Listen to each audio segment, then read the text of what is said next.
The Lord be with you. and with your spirit. A reading from the Holy Gospel according to Mark. Glory to you, O Lord. King Herod heard about Jesus, for his fame had become widespread, and people were saying, "John the Baptist has been raised from the dead. That is why mighty powers are at work in him." Others were saying, "He is Elijah."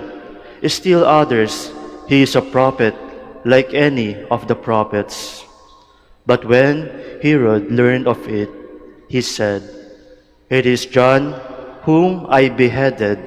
He has been raised up." Herod was the one who had John arrested and bound in prison on account of Herodias, the wife of his brother Philip, whom he had married. John had said to Herod, "It is not lawful for you to have your brother's wife." Herodias harbored a grudge against him and wanted to kill him, but was not unable to do so. Herod feared John, knowing him to be a righteous and holy man, and kept him in custody.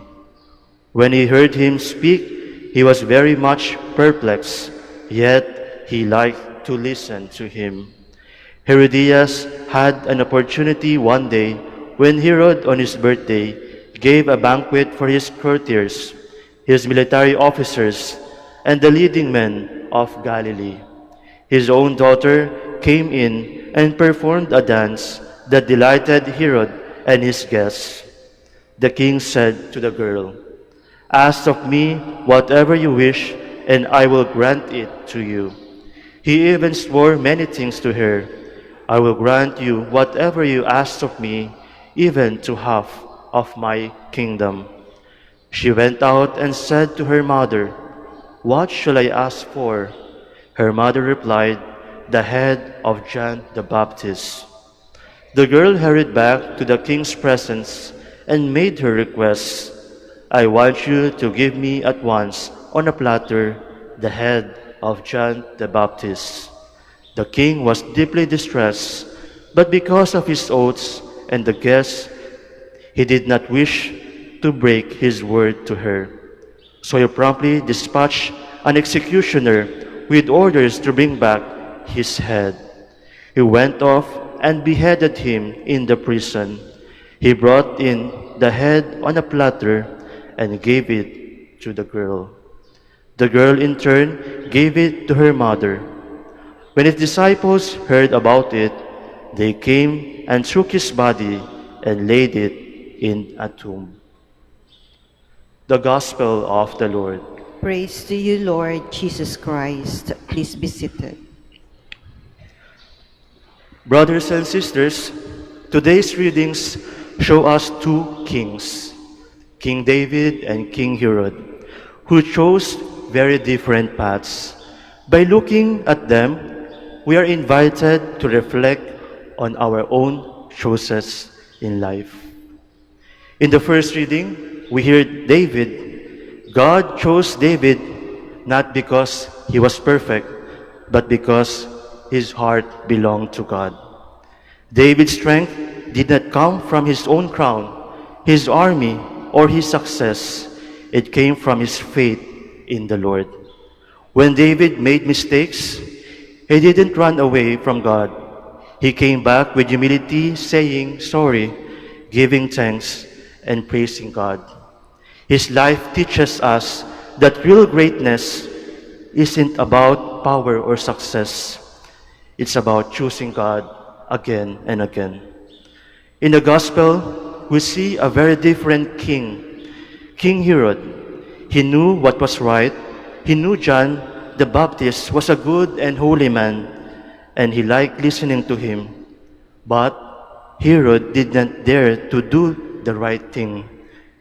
He cared more about what others thought, about his pride, and about saving his reputation as a great king. John the Baptist wasn't killed because of Herod didn't know better. John the Baptist was killed because Herod was afraid. This contrast speaks to our own lives. Many times people are judged not because they are wrong, but because they are different. John the Baptist was killed for upholding the truth about the wrong relationship between Herod and Herodias.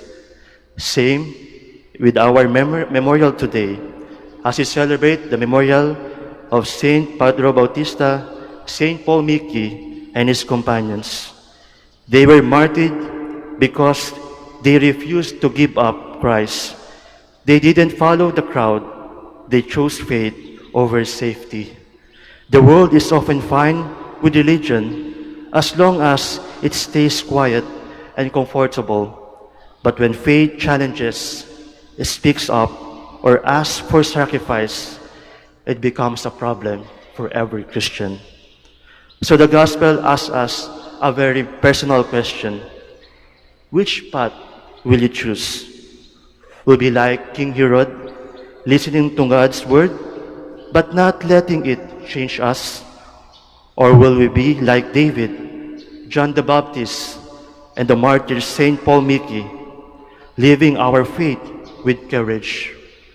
Following Christ is not always an easy path. It can lead to misunderstanding, criticism, or rejection from the world. But the martyrs remind us that losing our faith is the greatest loss, and staying faithful to Christ is the greatest victory.